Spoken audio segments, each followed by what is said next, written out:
travelers, and welcome to another episode of Vertical Stars Podcast 4th season. I'm my loyal listeners. Thank you for continued support. Enjoy this amazing interview because Nami Melumad boards the mothership to discuss her score to Dream Productions on Disney Plus. Now come aboard as we go traversing the stars. Hi, Miss Melumad. Thank you for coming to Vertical Stars Podcast. Thank you for having me. I'm excited to talk to you. For my pleasure. Did I get it right? Oh, close enough. All It right. was For the audience, please say it. Melumad. Melumad. That's See, yeah. you do it with style. I can't actually pull that It's off. okay. Yeah, no, it's a But I do appreciate it. different one. So I asked all my guests, what inspired your love for music and who were your earliest influences? Uh wow. Okay. I think early influences would be mostly classical composers. Because when I grew up I learned classical piano and flute and oboe. And so I would play like Bach and Telemann and like a lot of Mozart stuff, a lot of Handel. So these were like the very early influences. And then film-wise, I would say Howard Shore, John Williams, James Newton Howard, Jerry Goldsmith, Michael Giacchino, Tom Newman, and many great more composers. But that's kind of how it started. Yeah. Now, I mean, my guess, not knowing you, is that you probably have had a lot of experience playing the music of the great classic composers, from back in the day, as you meant, like Bach and everyone else.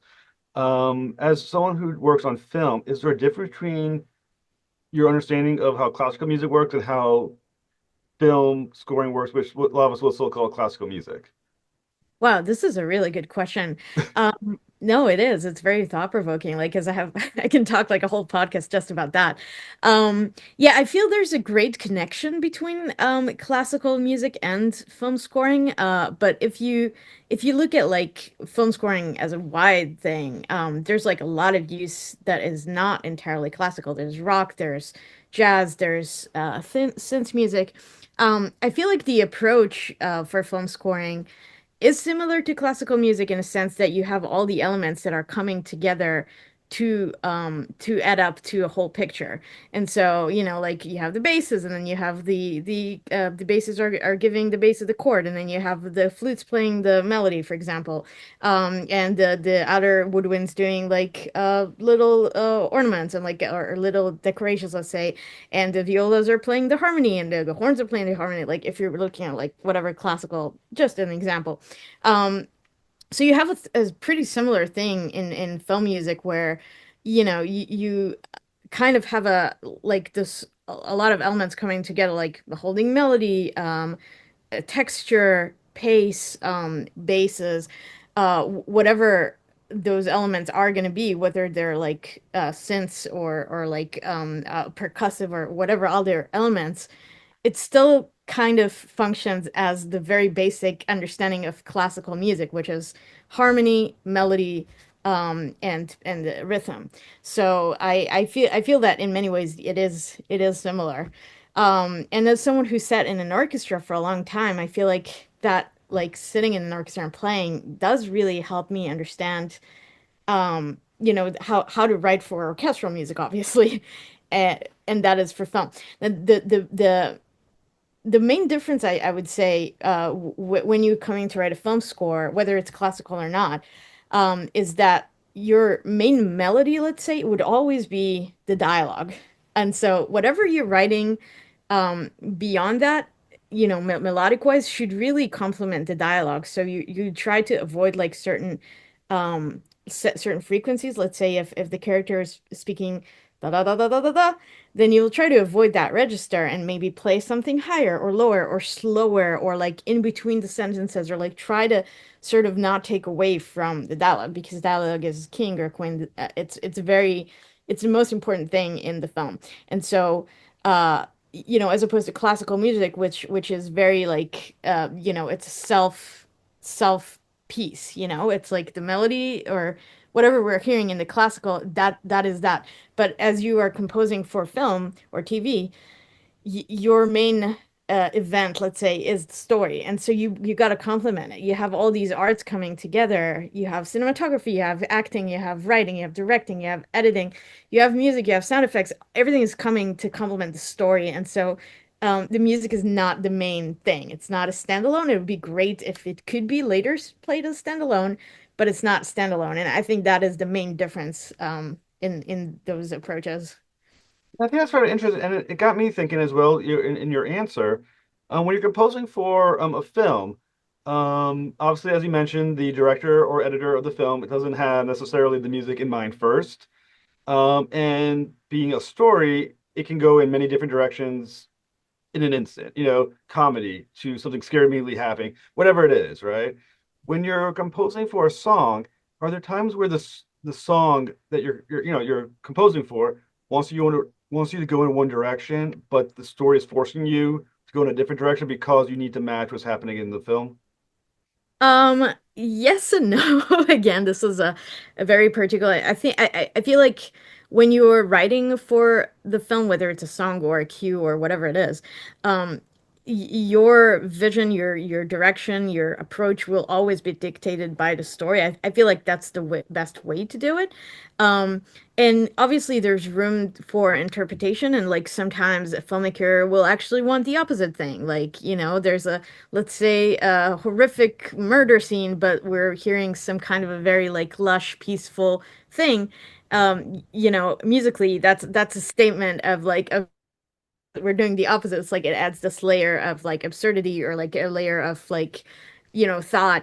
But in most of the live action and the animation stuff that I've done, that when where the director or producers want something very straightforward, you would actually try to be in line with the tone and the pace and the feeling, and help viewers understand the feeling of the scene, and like help accent the moments that we want accented, or help land the jokes, or help the beats, or help the action, like if it's an exciting or a thrilling scene. So the music would actually try to support that. And so even if I want to do something different. Let's say sometimes, either I'll try it and I'll get a note from the filmmaker saying like, "Hey, let's not do that," or I'll just, the older you get, the more experience you get, you understand that like, well, this is a great piece of music. It would be really good for another project, or for another scene in the project, or for the end credits and stuff like that, or in your drawer, and maybe one day it'll see the light of day in a different film. I did a pitch actually for one film, and I got that film, but we didn't use that melody for the actual score, and like it's still waiting to, I know one day I'll use it because I really like that the theme, and I know it's great.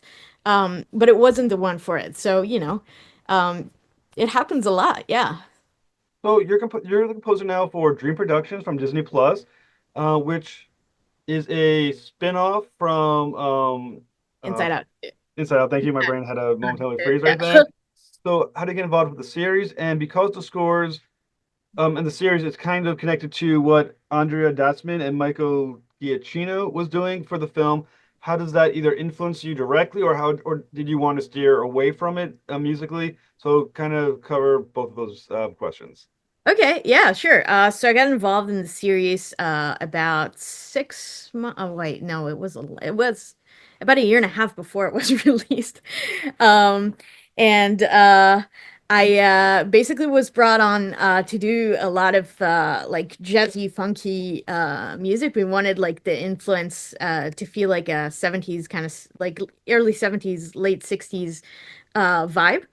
Um, because we wanted that studio to have the series takes place in Riley's head, obviously, but mainly in the studio of dreams, where they make the dreams every night. And so it's like a filmmaking studio. If you look at like how film studios and how lots look like, it's kind of very similar to Paramount, I would say, in how it was designed. And so wanted to have this like very like bougie cool feeling of Hollywood. Like this is, it's grand, it's big, it's exciting, it's like, we're making the dream. And so that choice was kind of uh in a way, like to steer away from the orchestral score of of Inside Out, was actually a bit of a like a decision. Like it was a decision up beforehand. We did use an orchestra, but like just to sort of tie up a lot of like the real world I'm saying, like not the dream, like so not the inside of the studio, but more of like the happenings around it, or like the appearances in Riley's life, the scenes in Riley's life for real. um and like to help the drive the action a little bit. But if with the documentary vibe, that mostly happens in the studio, or mockumentary I should say, it was mainly to do this kind of like spunky, fun, exciting B3 led score. Because the B3 has such a like it's such a versatile instrument. You can make it like very emotional, and you can make it very like almost rude in a way. And I feel like there's a lot of humor with using that instrument that kind of helped facilitate like what we're trying to say, in terms of the jokes and in terms of the fun and like the feeling of the separate characters. Um, so yeah, that was a choice. We did try one time to include. I think it was pretty fairly at the beginning. We were like, well, what if we used the dream production theme that Michael Giacchino did in Inside Out 1. But then we were like, okay, but it has to be in our language of music, like, and we did want it to be separate. And so I actually tried to put it in like that kind of tone, like retro 70s jazz funk tone. But it was just not really it, it didn't feel like the right thing, so we did not go for it. But we did try it. It was a thought for a second. And then, we kind of steered away from it. But yeah, otherwise I have not like I haven't seen Inside Out 2 while I was working on it. And so there's not a lot of connection to Inside Out 2, except for, some of the characters that are the same. And Riley's friends are introduced in our show. But other than that, there is no musical connection, I would say. But could you also dive into the difference in how you approach the music of, as you said, Riley, we're calling the real world. I mean, obviously it's CGI, but we're calling the real world. With Riley versus the music of her dream, and kind of how, and the animation being so vivid and bright as well. Was there a music connection as well with the vividness of the idea of a dream and the coloring? So can you hit on both, please? Oh, cool. Okay. So yeah, there was kind of a different feel between the studio and Riley, and like I kind of divided things into themes a little bit. Like when we have Paula, we have like her nostalgic emotion toward Riley. And so that theme kind of grows throughout the time. And then we have like Janelle's theme, and like we have different, like, I mean, obviously Dream Productions. And so I feel that kind of helped like sort of making structure a little bit. Or like the head of the studio, Jean, she had like this kind of like saxophone baritone sound. And it's very like, I thought that was a fun choice for her, because she's like sort of intimidating, but also very like quirky and like, I mean, she is fun eventually. Everything was very like colorful, as you're saying. And so with the dreams, that when we're with Riley in her dreams, everything had to be very like, I would say straightforward to like what we're seeing, and sort of helping support that emotion that is presented in the dream and then is reflected some days after the dream. So when she dreams of the Canadian boyfriend, and then it sort of lingers after. So that was like a very orchestral, like, obviously we used the Canadian national anthem, and I butchered it in many ways. um which is very fun to do. And like I love musical jokes like that. And so yeah, so I would say like the use of orchestra was more in those dreams, or like when the dreams, so she dreams that she's flying, and there's like the switch with the dresses. And yeah, so in general, I felt like the color of the orchestra was more in those, it was more predominant to those dreams, those nightmares in episode 3 and 4. Where she goes to the party and back, like all that stuff. So yeah. I hope I answered it. I'm not sure if Oh, I. no, you certainly did. But it Okay. brought up like in my brain an interesting philosophical question from a musical standpoint. Obviously, the two parts we're talking about is Riley and Riley's dreams. However, the question obviously then is, are we our dreams as well? So is it both Riley in both parts, or is Riley when he's, you know what I'm saying? If you can understand what I'm trying to get philosophically, um, is Riley just Riley when it's her in the real world, or when you think about the dreams, that's also Riley because the dreams are her as well on some level, and is that Yeah, like I feel related to like each other, or is yeah, that yeah. still separate? How you view it? That's a good question. I do feel like when we are in Riley's mind, like when we are experiencing things with Riley, it's real for her. And so it's also real for the audience. So in a way, even though it's not reality, the dreams are her reality. And she's experiencing them and feeling them like just like us, like when we dream. And like just very much like us when we dream, we don't exactly remember the dream. We just remember the feeling of what we felt in the dream. And that I think that's a big role for music actually to help linger that feeling. So yeah, I would say that like, you know, when Riley is with her mom or with her dad or goes to, you know, to school and sees her friends or like all those moments are real for Riley, and so they're also real for us and for me as a composer to be like, okay, I'm not trying to do this funny right now. I'm trying to actually like capture this emotion of like the dramatic emotion that Riley is experiencing. Like if she's, you know, she's got this anxiety about like going to the dance or not going to the dance or like you know, ask this boy out, like you know all these and what to do with the dress and like she doesn't want to insult mom, like all these things are very real for her. So I was trying to reflect that with the music. Well, I think yeah, obviously you did a great job with all the tracks. One of my favorite tracks on it is Lucidity, which I thought was a very beautiful piece on the soundtrack. So thank you so much for doing that one. So it carries like a great range of emotions on the track. What inspires evolution, and also what did you view as like the cornerstone of that track sound? So, yeah, this was probably one of my favorite tracks as well. Um, Basically, we were trying to go for a sound that we didn't really quite hear before in like because you know it's a lucid dream. Like I've never had that. Like most people would never even have that in life. It's such a special thing. You're captured between reality and like sleep, and you're sleep awake. Like you know that you're dreaming.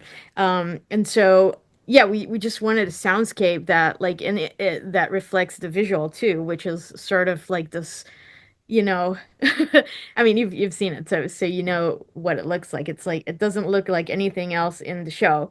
Um and so the approach for that for me was like mainly to take layers of the B3 and sort of try certain like different approaches to it, different like settings to the B3 because the B3 you can like really change the settings of the organ to make it sound in different ways. And so basically I recorded like these layers and you know we added some guitar and then toward the end we add like the string orchestra and the piano and little like vibraphone and stuff like that like has touches. And when it gets more dramatic as Paula and her and Riley talk and we go into the theme of Riley and Paula together uh and then but the basic core of it was those B3 layers, which I feel like are very special and very like soothing in a way, but it's also very mysterious. Like you're not sure what's going on, what is happening, and then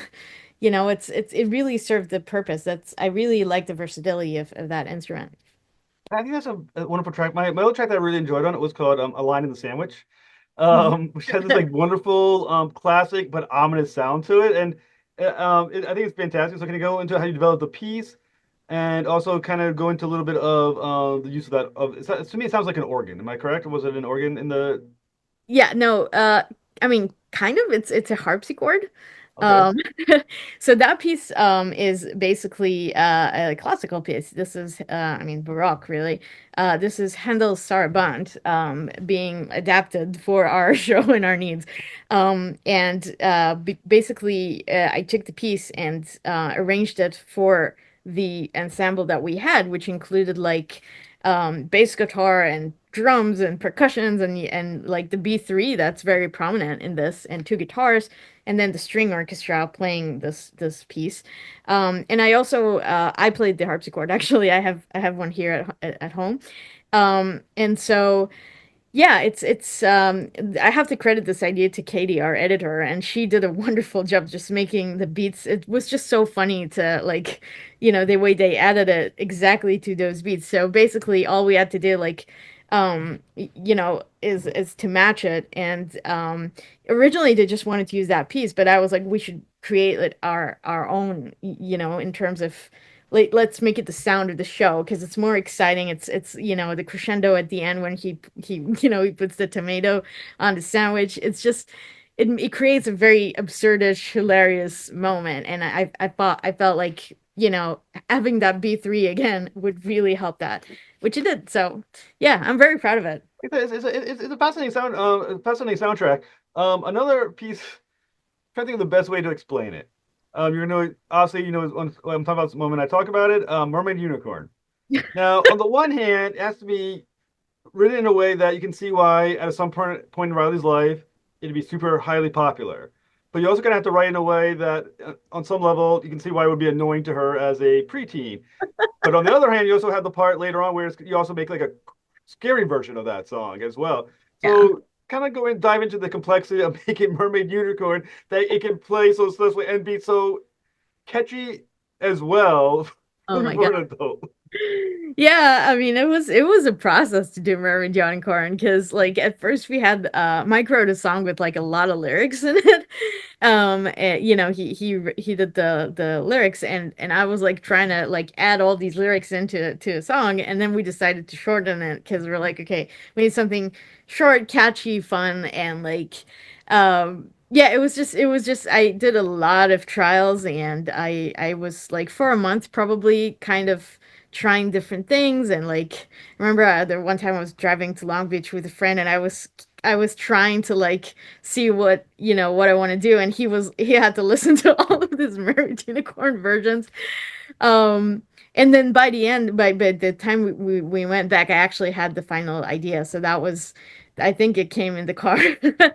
And yeah, ultimately we just wanted something catchy and like as you say, embarrassing, that would be like as a children's song. The arrangement also had to be like very simple. And we tried several stuff at the recording sessions, and then eventually we landed on like let's make it simple, make it like as a kid's toy. And then with some audio manipulation, we could like create like a scary version of that, or like the slow thing. It's like a tape extension, audio extension thing. Um, and what else? Oh yeah, the very end when we have this little the Mermaid Unicorn comes in, and then she's huge and then she becomes small. That was, just like I took the melody and put it in the score. So it was really fun to do these like variations. It's really cool. But the ultimate like thing was just to find that like good tune that will stick and that people will love and hate at the same time. Like I said, you did a masterful job, I think, with the soundtrack. It was fantastic. I mean, like I said, you hit a great variety of different feeling and sound and different ideas in it. And I thought you did a wonderful job. Thank What is next for you? Well, right now I'm working on a couple of documentary films, actually. One of them is I can't say, and the other one, actually, I can't say. Sorry, I'm not sure I'm allowed to say. But after that, I'm gonna start the fourth season of Star Trek: Strange New Worlds. And I already read the first episode, like I read the script, and it's really good. So yeah, I'm excited by that. Yeah. So, as a huge Star Trek nerd, and I'm a huge Star Trek nerd, anyone who watches the show knows I'm a huge Star Trek nerd. Please come back to talk about Strange New Worlds, okay? I would really Yeah, appreciate it. they're happy. Yeah, we first released the third season this year, so we can talk about the third season, and then yeah, fourth season is shooting starts to shoot in March. So, So when it's time to talk about season three, then come back on the show, and I will be deeply honored to talk with you. yeah, sounds good. Thank you so much. Thank you. All right.